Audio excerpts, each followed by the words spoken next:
Giêsu công bel chỉ to pasien min phan hàng nên nói mình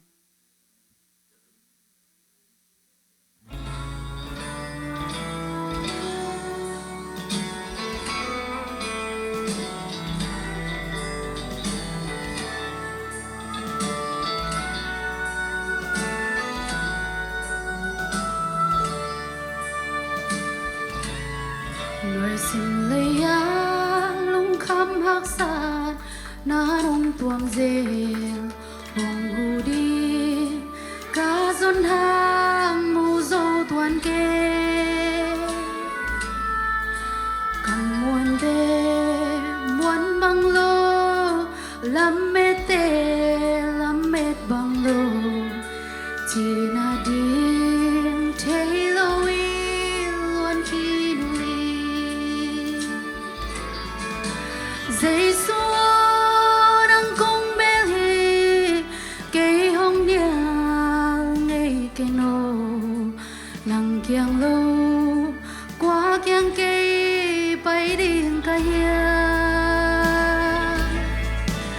cầm muôn bên nang mai cha cả bel bên nang mai cha nang kiang lâu bel đinh đăng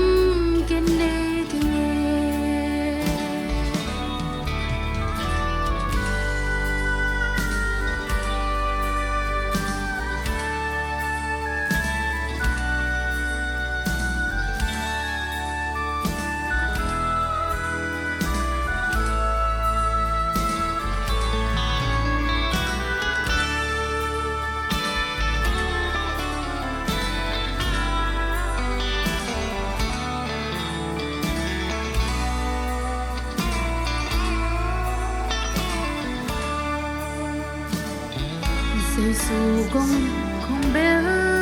khang man in cây nuam loài nghề nang khoal vắng khoal na đăng kiên mu dấu kinh nung mi băng in na đăng nung phô vắng a phô na đăng mu ngày kinh nga ngày kinh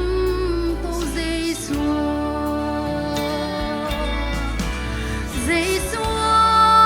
nang công bel hi cây hồng nia ngày cây nô nang kiang lâu qua kiang cây bay đi cả hiang cầm muan bên nang ma hi cha cả bel bên nang ma hi cha nang kiang lâu bel đinh đăng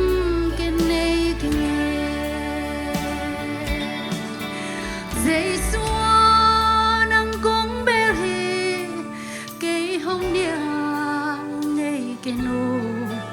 nang kiang lâu qua kiang cây